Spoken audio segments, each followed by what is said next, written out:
There. All right, we are set. Okay, it's 5:47. Vice Chair Martin Gilmore. Here. Kyle Conrad. Here. Amy Fox. Here. Julie Parker. Here. Stacy Pottage. Here. Pottish. Here.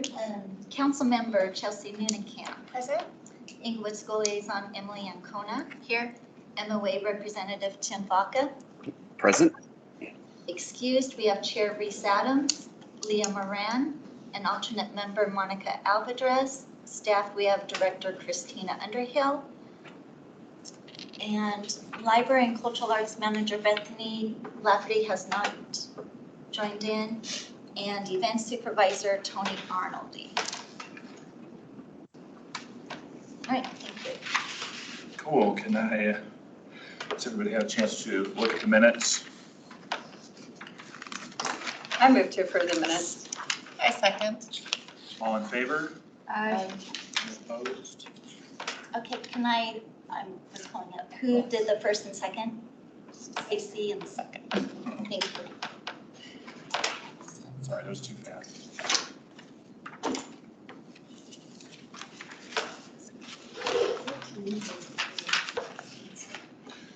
Motion carries to approve the minutes. Do we have any public comment? We do not. Okay. So move on to old business, the Cherokee and Floyd public art proposal.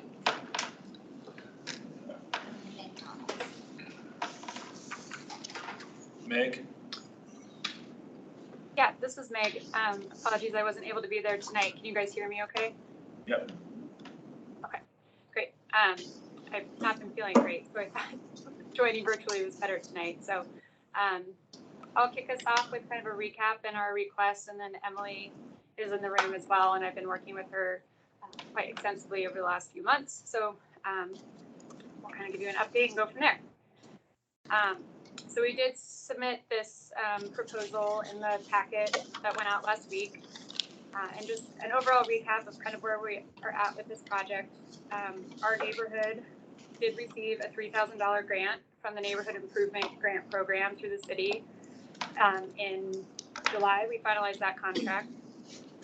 This included funds earmarked to complete a mural, planters, plants, and a little free library on this corner lot site that we've looked at previous meetings. We additionally included seating as an alternate in that budget for the project if we were able to gain additional funding to support this effort for the corner lot. Since we last met, I've been working extensively with Emily, as I mentioned, on really bringing this idea forward and coming up with an implementation plan for the mural piece. So we've been connecting with Colorado young leaders. We engaged an artist mentor who happens to be a neighbor in the Cushing neighborhood. We had our first meeting with high school students last week to gain interest and get them excited about this project and coming up with ideas for the mural. I've also continued neighborhood meetings with interested neighbors. We've continued design and construction. The little free library should be completed within the next week or so. So other components are moving forward for the lot project as well. In looking at costs a little bit more thoroughly with Emily based on her past experience and material costs, we realized the funding I had originally set aside in my other grant, which is about $600, isn't really sufficient to properly prep the site, fully paint it, and provide food for volunteers for our 2-day volunteer event, which is in the schedule here as well. And additionally, utilizing all of that funding in the other grant would allow us to bring the seating component into the project currently. We continue to seek other sources of funding as well for that, but the seating component is really important to our neighborhood. So with that, we would like to request the support of the Cultural Arts Commission to help us fully realize this corner lot project and provide funding to help with the prep work and painting supplies and materials for the mural, as well as food for the volunteers that will be helping with the installation. Those dates are October 21st and 22nd will be our final installation with several neighborhood prep days leading up to that. So we'd also bring back a final design to you at your next Cultural Arts Commission for review and input after working with the students over the next month to come up with that design. And that's what we're here tonight for, to discuss additional funding opportunities and how we can partner best with you. Emily, if I missed anything, feel free to add any additional details. Yeah, I think that covers it. So we met with students last week and they've probably got 10 that are pretty committed. And so we're working with those artists and then Josh, who is going to be at our next meeting next week to kind of finalize plans. We're going to stick with some sort of like a simple geometric design. I have cardboard in my classroom to cut down on cost. A lot of the cost is going to be paint and paint supplies. Because the labor is obviously free with students and they'll get community service hours. And then, so we'll meet with them, finalize a plan, and then once we have our design, we'll have that before the next meeting to check in. And I have an update on the lot too. Before our public works director left, I met with her and see what we could do about getting that lot crack sealed versus repaved, because repaving is very expensive. And they've agreed to do that. And so I'm waiting to hear back on the date of when that'll occur. Typically crack sealing is kind of in the fall time frame. So this timeline looks really good. So Meg, I'll stay in touch with you as to when that could happen, because at least that'll cut down on all those cracks that have weeds and grasses growing up in them. Yeah, that would be great. That would be wonderful. Yeah. So you need us tonight to approve $1,200 for the project. Is that what that's what you're asking for us? Correct, yes. Any discussion on that? Is this gonna have you said it will have a primer over it so it can be washed if it gets graffitied or anything happens to it? Yes, we want to do a primer before, and then we haven't talked about sealing anything. Like in the past when we've done murals, there's been like a sealing coat that goes over it so they can power wash it. Yeah. But that we didn't factor into the budget. I don't know how much that would cost either. Is that worth looking into? So then I'm just thinking like this week Maddox got trashed on the playground. There's a bunch of graffiti, which I know Christina probably deals with on a regular basis. So do we want to have a way to clean it up occasionally? And should we think about that cost? Yeah, if that's an option, that would be great. Does anybody know how much it costs? Like Tim, have you done mural projects? Like how much the sealant is to coat a mural?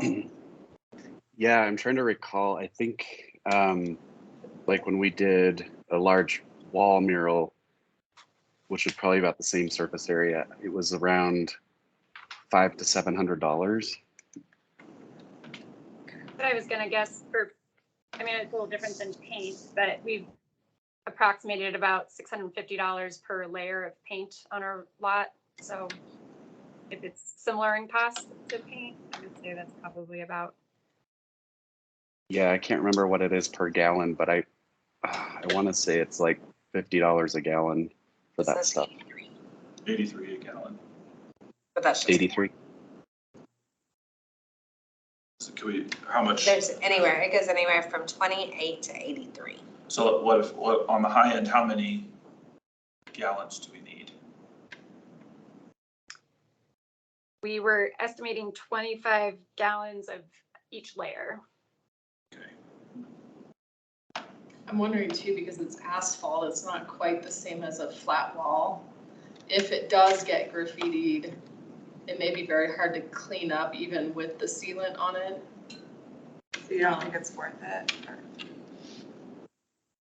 I think because of the simplicity of the design being geometric, you might be better off saving the money. And if something does happen, it would probably be easier just to send some artists or students over there to fix that repaint it, yeah.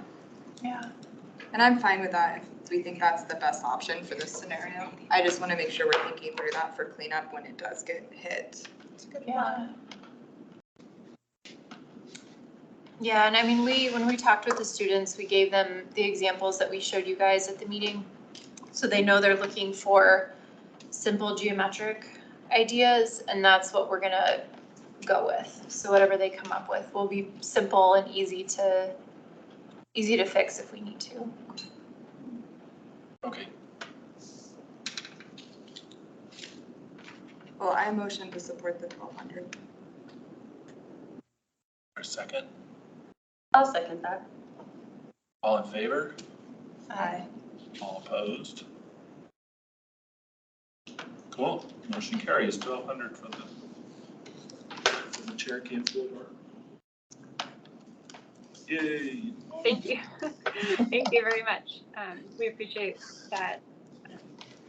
And Yeah. as far as next steps go, should I just touch base with you, Debbie, or? Yeah, that's great, Meg. Okay.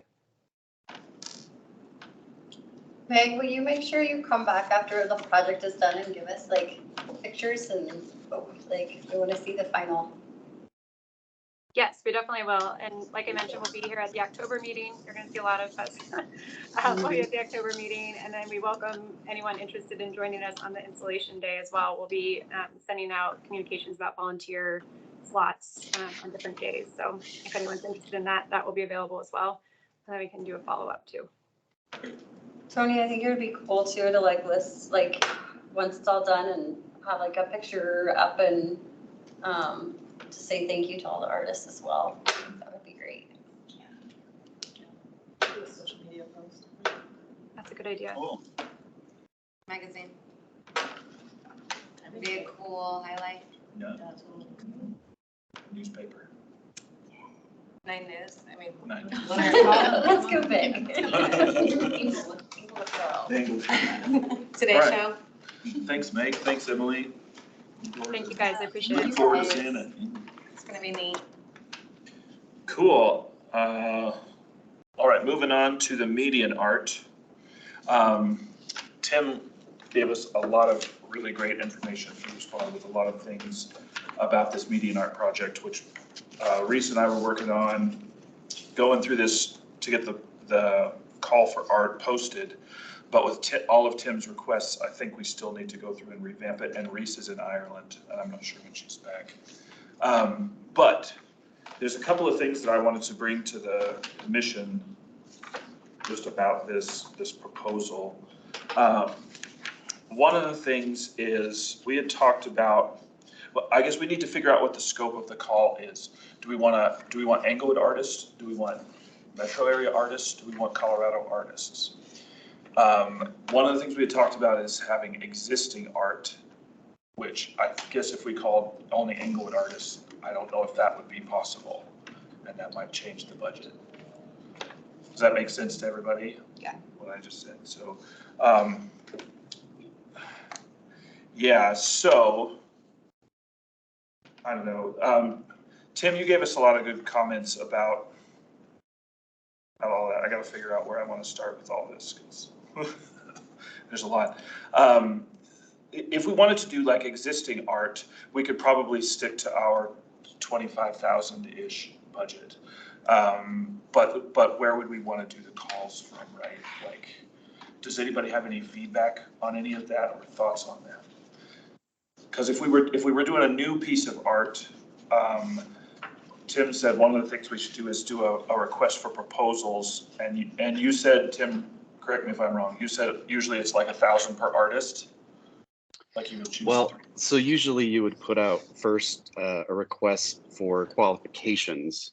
Okay. And the proposal would come after you narrow that down to like the top 3 to 5 artists that everybody on the selection committee likes. And then you would get proposals after that. And usually in a proposal process, once the finalists have been selected, they're awarded some sort of an honorarium to get them compensated for their work on the proposal. Okay. And on a project of this budget, it's probably going to be around $1,000 an artist. I mean, that's not a must. It's just sort of the best practices. So that was the first thing I wanted to talk about, which all kind of hinges on, I guess like Reese and I, our concern was, do we want to just get something through and have a piece of art there? Or do we want something that matches with the Englewood community better than an existing piece? I wanted to bring that as a discussion to the commission. I feel like we could get a solid existing piece for our budget, but I do think we have to open it up to Colorado. Okay. But that's me. I don't, in this case, this is such a big piece and such a statement piece. I think we have to go beyond just the metro area and open it up. I could even say go national just to find the right piece if it's existing. But I don't know if people have a preference. I just think the piece is so important, you know? Yeah, if we want something that's specific to Englewood, I guess then going for an existing piece, we might not achieve that. That's okay. Were we talking like 36,000 would be the difference? I think, yeah, it's probably $10,000 more for something else. Can we afford that? I really love the idea of something being created specifically for this. But I guess I'm I not don't sure know where our how much budget, we Reese would know that, but I don't have that down. Do you have budget information, Debbie? You could go up another 10 We could go up another easily, 10. yeah. So if we could go up another 10, which Christina says we probably could, that might change the whole.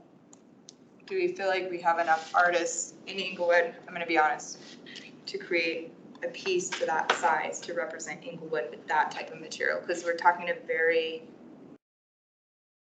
there's not a lot of big production sculptures. Right. You know, and I don't know, I mean, do we think we have somebody in Englewood who can do that? We might. We might. There, currently wayfinding signs are being produced by a local Englewood company, and they're significant in size. And so they may be interested in taking that design and turning it into something that would match the wayfinding. So I don't think it's completely off the table. I mean, I think there could be somebody competitive. I'm just saying, like, is it one person then applying, or is it? Well, I know there were at least a couple people at the meet and greet who had mentioned they were interested. I have a neighbor who's an artist who's interested, so that's 4. and we could still like open the call up to all of Colorado.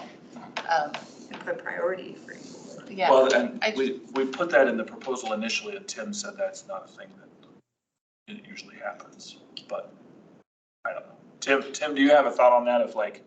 I would say it would be uncommon to see that in a call for entry. And I just don't know if that would make artists feel strange.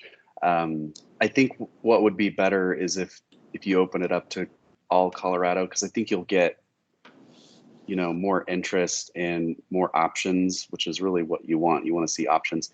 And you could put in the call for the criteria, if you're asking for proposals, that you want something that speaks to the neighborhood or the area, and the artist will research that and they will find all the elements that you want and they'll put it in there. So it doesn't, just being from Englewood doesn't mean that an artist can't, produce something that's specific to the area. Right. Yeah. Okay.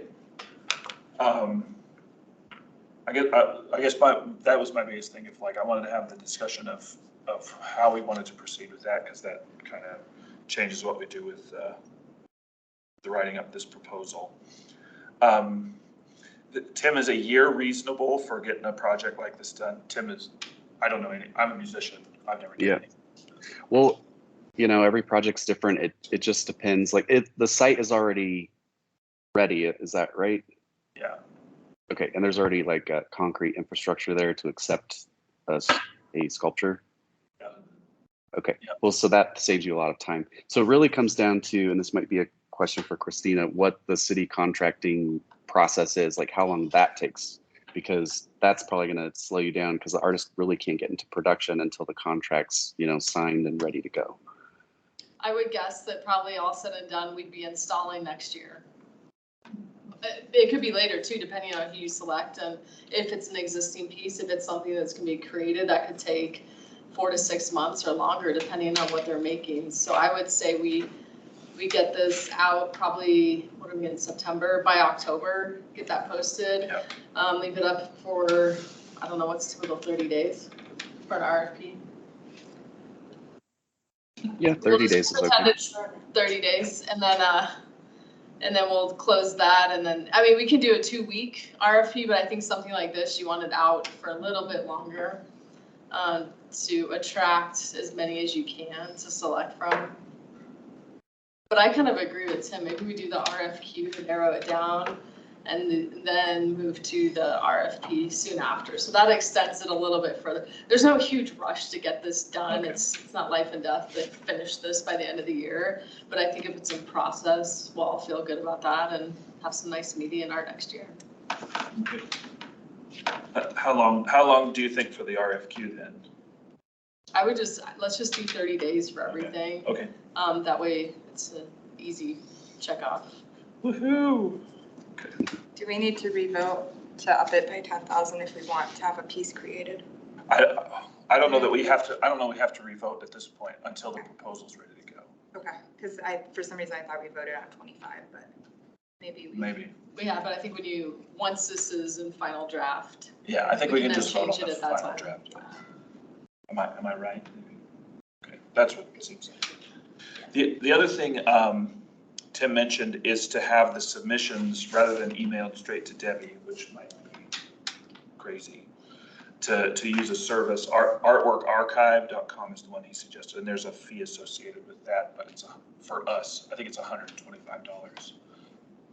Is that right? For us, it's $125, or for the artist? Yeah, for you it is. And I think you have the option to charge for, like an entry fee, which is fairly common.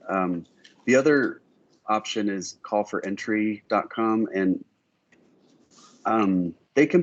their back end is a little clunky, but, and it costs a lot more. It costs about $800 for a call.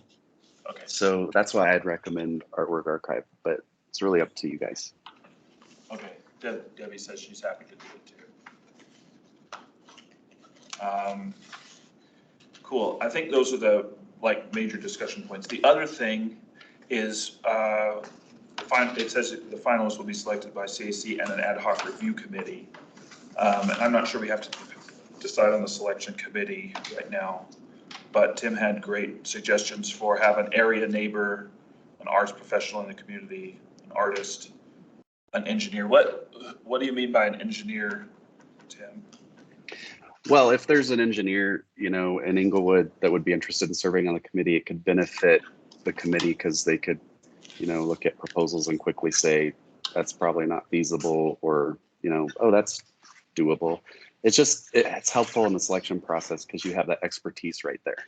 Okay. We could have a city engineer sit on that, we just hired a new traffic engineer. That might be a good one. Absolutely.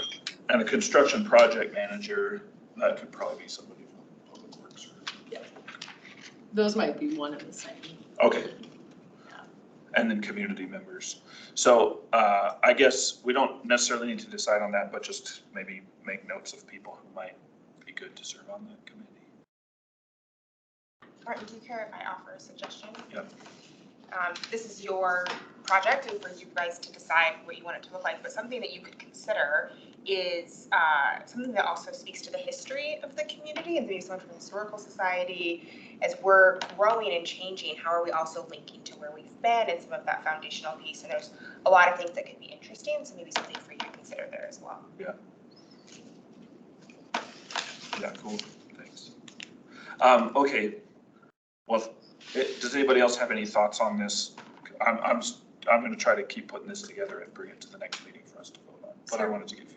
So really, by the next meeting, we're gonna have to approve 10,000 plus an additional $3,150. So we really need, right? Possibly. Yeah, if we go up to. If we do that, and I don't, maybe we can put that money for the request for proposals. I just want to make sure we're keeping, because if we do Yeah. 1,000 for 3 artists, that's going to be 3,000. If we have the 150 for the website, Right. and then we add 10,000 on top of that 25. Right. So just keeping that in mind, it's not just 10, it's going to be more like 13. Right. might I suggest that maybe you make it 30 and you have a $5,000 fund to cover all those other expenses and also any expenses that might come up during the installation that, may not be accounted for. Yeah, to mention. Yeah, great. Yeah, I just want to make sure as we budget, we're thinking through all the additional. Yeah. And I'll clean this up and bring it so we can vote on it. Any other comments on that? All right. Moving on to the block party. It was so great. Our artist was great. The party was great. The bands were great. Yeah. Super What do you have? I loved it. I thought it went great as well. I'm biased, though, really, a lot. The artist was great. She was super easy to work with and very accommodating, and it was just neat to have that interactive piece and highlight the Cultural Arts Commission. So did you guys like your tablecloths? Oh, I loved it. Yeah. It was Okay. great. That's really all I cared, is that you like the tablecloths. Sorry we didn't tear the tent down. It's okay. We took it. Okay, We sorry. got- I was like, I don't know what to do. I don't No, have you're Tony's phone good, you're number. good. So thank you guys for being there. Thank you for your support and for helping out with the artists and whatnot. So, And Tony, wonderful job. well, thank you. Great. It was an army. I was just the person to call. That's great. But I really appreciate you guys being there as well. So that was awesome to just kind of show. I love highlighting anything that we do internally that people don't necessarily know about. So yeah, it was awesome. So thank you. Other comments on that? Ideas? Cool. Moving on to future artist events. Yeah. So we have a subcommittee meeting next Wednesday. I did go ahead and invite artists who had said they wanted to come and start participating as a way to just connect with us as a commission. So I feel like the subcommittee is a good place for them to get more involved if they want to be more involved. Because a lot of people have been emailing me post open house, really interested in the art walk and just connecting with us more. So we're gonna start there, and then hopefully with this group, we can talk more about potentially doing another open house, but I'm kind of thinking like the subcommittee meeting could be that meet and greet, but just have it be more formal. So I think that was suggested last time, and so I wanted to talk to the subcommittee about it a little bit more, but I think maybe inviting them to a more structured environment where they can have input in this less formal way of here is kind of meeting that without having to organize something really big. Like they can come chat with us, we can give them a place to talk and be part of like whatever events we're doing, and then bring it back to this committee. So that's kind of, I don't know how that sounds to all of you, but that to me kind of fulfills that niche of the meet and greets without like trying to host an event per I se. think that's great. Okay, awesome. And then the other piece of that is maybe like us looking at doing one more open house, because I do think the open house is a good way to get new people in the door with an actual event. But yeah, the goal, I think we'll talk about doing an art walk, because it seemed like that was what was on the survey and what was requested, so. So the chamber is doing an art walk in October. Oh, cool. So just keep that in mind. This might be a good partnership for the Yeah. CAC and the chamber in the future, where it's not all on you to do all the work. Yeah. But possibly not this year, since October's a month. Well, away. I mean, if they want connections to artists, there's definitely a lot of artists who might want to be involved and just not know. Like, I mean, this is the first time I'm hearing about it. So I'll put that out to them. If you want to send me any info, I can tell the artists next Wednesday. Do you have what they're doing? Yeah, so it's their mason jar. Oh, it's not, okay. Was it Murals and Mason Jars Okay. event, and they are adding an art walk to it. Lindsay Runyon is in charge of the chamber now, since David's gone. I don't know if that's a permanent thing or an interim thing, but For now, okay. it could be permanent. Yeah, and so I know that excuse me, they've secured a date and a location, and that event has always been very successful for them and stuff. So Lindsay would be the best person to, and she has a kind of a team of people. And then we, as a city, are meeting with her on the 12th, I think. I'm not sure to see like what support she needs Because I think October you were saying was the best month for you, so that's what I was gonna suggest for another, if we do an art event of some sort. That's when I think is that still right for you? Like 11 October and November right now. Okay, so that's when we would aim to do something, is what I was gonna suggest for the subcommittee. And yeah, if the chambers wants to part, I mean, the more the merrier.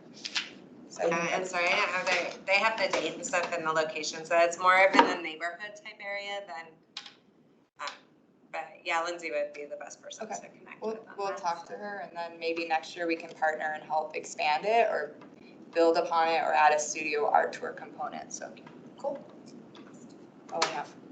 Great, thanks for that.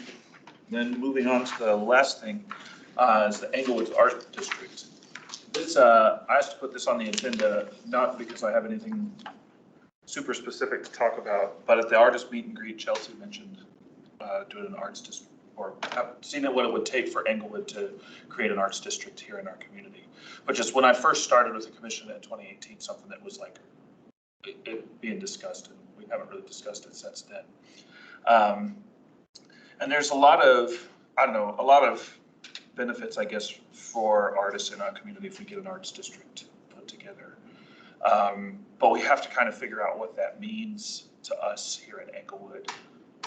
One of the things that we had mentioned years ago was that we have kind of a community of makers, that kind of this space over by Black Cube Gallery, the little arm that sticks off on the map over there. There's like a maker space over there. Does anybody know what that's called? It's like an artist, like a bunch of artists together. Nobody knows the name of it.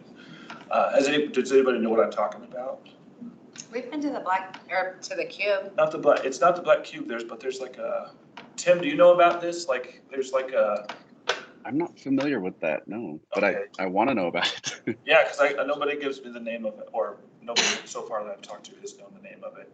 But it's like, it's just like a maker space, right? Like a bunch of artists together in that spot. So anyway, I thought I would just start opening it up for discussion about if there are people who are interested in taking that on and doing some of the research, some of the footwork for that. Martin, I have some info Okay. right off the bat that might be helpful. Okay. So in terms of creating a cultural arts district or arts district, the Office of Economic Development through the state, they kind of are the official entity that sanctions art districts. Yeah. And they have on their website, I think you can look at criteria or, kind of what they look for in establishing an arts district. Yeah. And I think that their staff would be, through Colorado Creative Industries, they would be more than happy to come and talk to the commission about what that process looks like and kind of the boxes that need to be checked. I think that would probably be a very helpful way for you to start even exploring it. Yeah, I know they came and talked to us, but I think I was the only one in this room that was at that meeting besides Debbie. So yeah, maybe we'll put them on the agenda. I'll just add to that. It's Colorado Creative Districts, if you're Googling it, Colorado Creative Districts. And this is something that I had asked if you guys had ever considered before I was on council. Something that came up in a conversation I was at recently. Obviously, that would be a huge, kind of policy decision, and would have to go to council. Yeah. But if it were to be something that, this group that was interesting, and that could be the beginning of a conversation, and that's obviously up to you. I'm not directing that. But I did hear actually from our Office of Community Development and Darren Hollingsworth that conversation has also happened in his office. And there were some questions, I think, in the past about did we have the density to support it? Obviously, a lot's changed in the last several years, so that may have changed as well. But the idea of a creative district is also how can you achieve economic development through the arts in a community? And how can you use arts to revitalize a portion of a community? And I think Englewood could be a really interesting case for that. And how to, as some members of this commission have spoken about before, leaning into kind of the quirky artistic identity that the community has. So I'm happy to provide some information that I was recently given on this topic, and I will send that over to you if that's something that you guys choose to explore. Yeah, I mean, when I first started, there was some momentum kind of in this direction, but it all got lost in the pandemic for sure. So I think it's good to try to get it back on track. And to be clear, if Englewood were to apply to have an arts creative district through the Office of Economic Development, there would be state funding made available to kind of create what that would look like, whether it's artists, studio and housing space or different things like that, events, and several other communities have great examples of how they've used the arts to revitalize certain sections of their city. Yeah. Are they still doing the Colorado Creative Industries Conference? Is that still a thing? I went to that one here. Yes, they are. Definitely. In the past, there's been money available from the commission to send people to that. It happened in May when I went. Is that still when it happens? I'm not sure. But maybe. I can't remember. I think they've changed it, but Okay. They are doing it again now after the pandemic thing. So maybe there are people on the commission who might want to go to that. Okay. Well, I just wanted to put that on the agenda to start the discussion.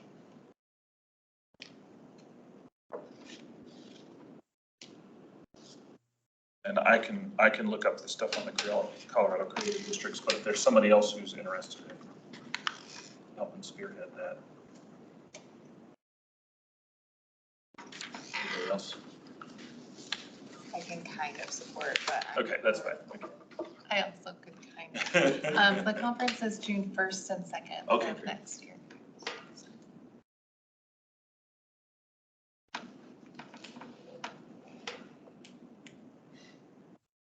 All right, anything else on that subject? Do you want me to bring this up at our subcommittee meeting to the artists?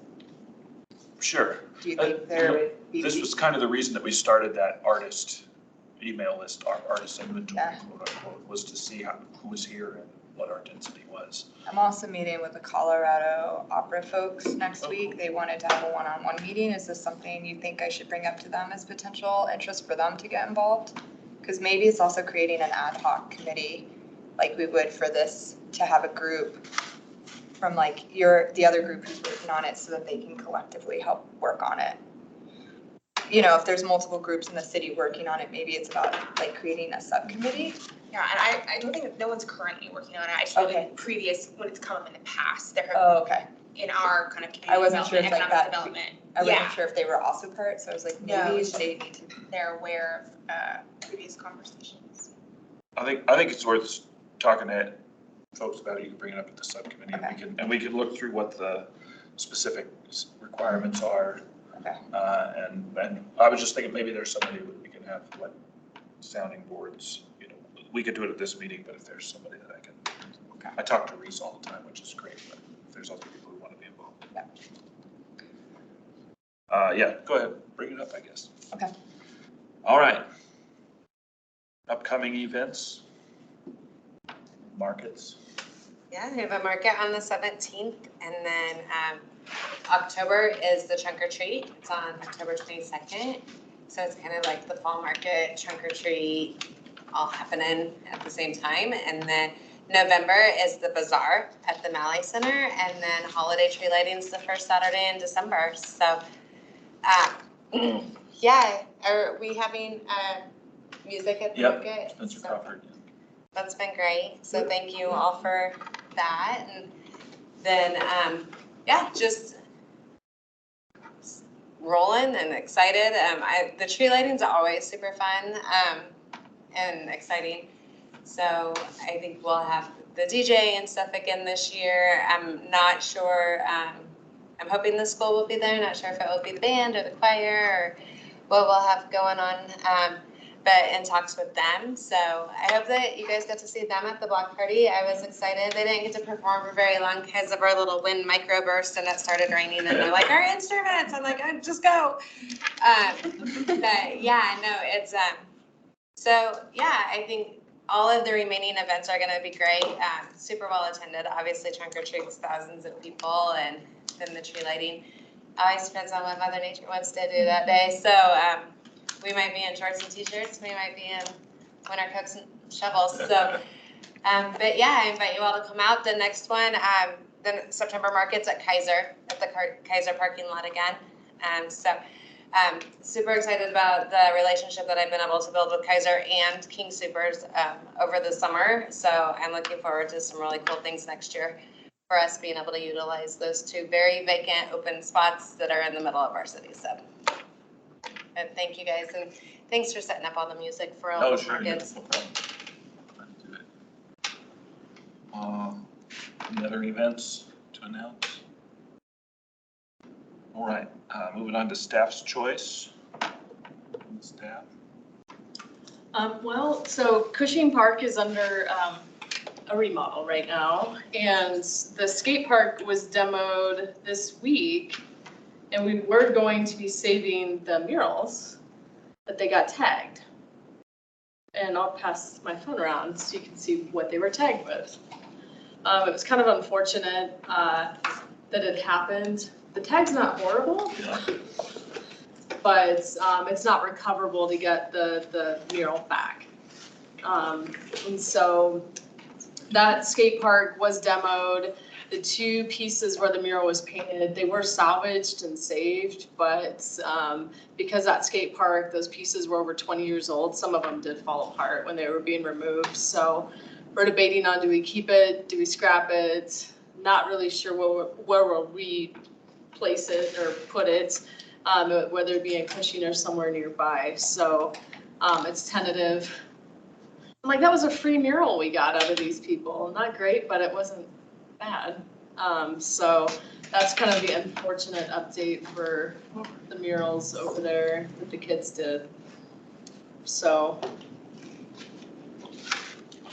but other than that, that's my bad news for the day.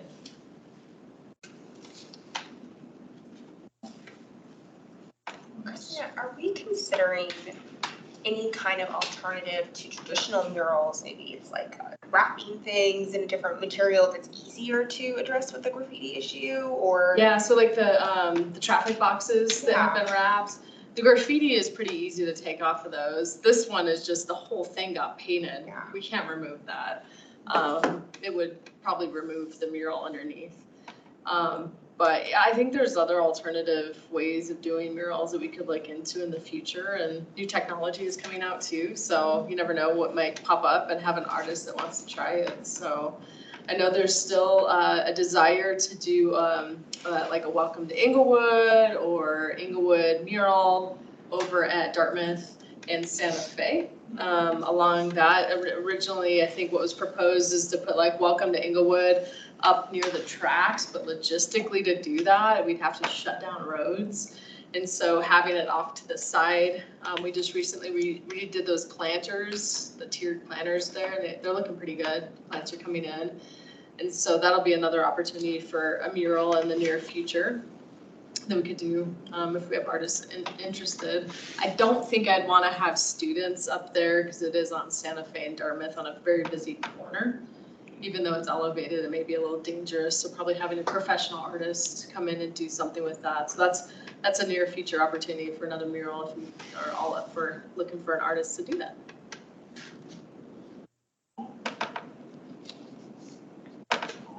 Anything else? All right, commissioner's choice. Stuff going on with commissioners to announce.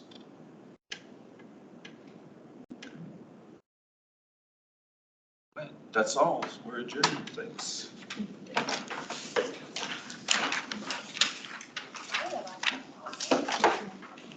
Do you think you're good on that, or?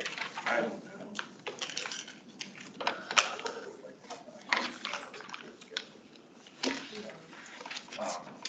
Yeah, because that answers a lot of my questions. Where it's like, we have Hold on, still recording.